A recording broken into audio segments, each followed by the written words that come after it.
Between 1915 and 1917, millions of men were fed into the meat grinder of World War I. At places like the Battle of Caporetto, whole armies bled into the earth to capture a few miserable yards of mud. Traditional warfare had slammed into a technological wall. Machine guns, poison gas, and endless miles of barbed wire gave defenders an overwhelming advantage. Ground defensives were entirely paralyzed, and a decisive victory seemed mathematically impossible.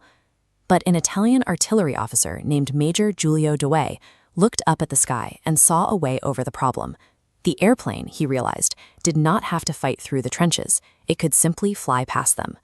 Douhet began aggressively demanding that the military divert resources away from the traditional army to build fleets of heavy bombers.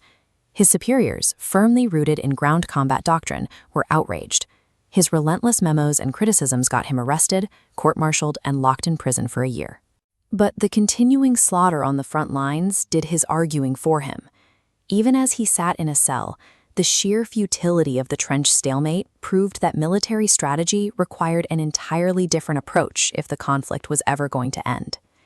After the armistice, Douhet was exonerated and promoted to general. He poured everything he had learned into a controversial 1921 manual called The Command of the Air. His first major pillar was the concept of total war. Douhet argued that aircraft made geographical boundaries irrelevant. Because a bomber could reach any city, the line between a frontline soldier and a civilian factory worker was permanently erased. The second pillar was command of the air. To win, a nation had to dominate the skies completely. And to do that, Douhet insisted aviation had to be ripped away from army control and established as a fully independent, aggressively offensive force. His operational blueprint was brutal. He envisioned massive fleets of unescorted heavy bombers flying deep into enemy territory.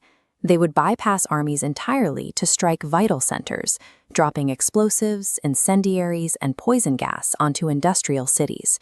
The goal was psychological. Subjecting a population to extreme aerial terror would cause a total collapse of civilian morale, forcing the government to surrender within days. By weaponizing civilian panic, Douhet offered a terrifying but seductive shortcut, a quick, decisive victory from the skies that would prevent millions of soldiers from dying in the mud. 2 decades later, World War II provided the ultimate empirical test. Major powers built the massive, independent bomber fleets Douhet had demanded, but his entire doctrine rested on a critical technological assumption.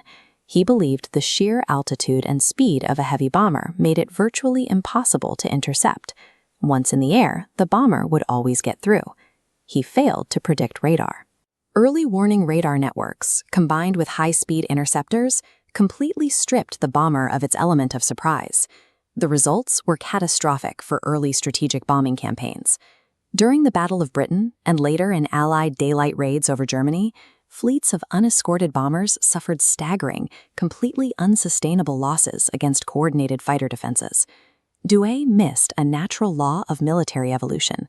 Every new offensive capability inevitably drives the creation of an equally capable defensive countermeasure. The sky was no longer a free pass. Despite these losses, military planners pursued Douhet's ultimate objective. They shifted to area bombing, the deliberate, widespread targeting of civilian populations to shatter enemy morale. The scale of destruction was apocalyptic. Incendiary campaigns deliberately ignited massive firestorms in cities like Hamburg and Tokyo, incinerating tens of thousands in single operations. Yet, the predicted psychological collapse never happened. Instead of panicking and demanding surrender, the bombed populations adapted. The shared trauma hardened their resolve, and factory workers continued to produce weapons out of the rubble. Allied air forces dropped millions of tons of bombs and flattened entire nations.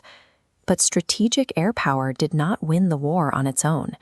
It severely crippled industrial output, but final victories still required millions of ground troops to physically occupy the territory. Douhet's promise of a clean, rapid victory from the sky was a tragic illusion. His doctrine resulted in mass civilian slaughter, but failed to deliver the independent, war-ending knockout blow he guaranteed.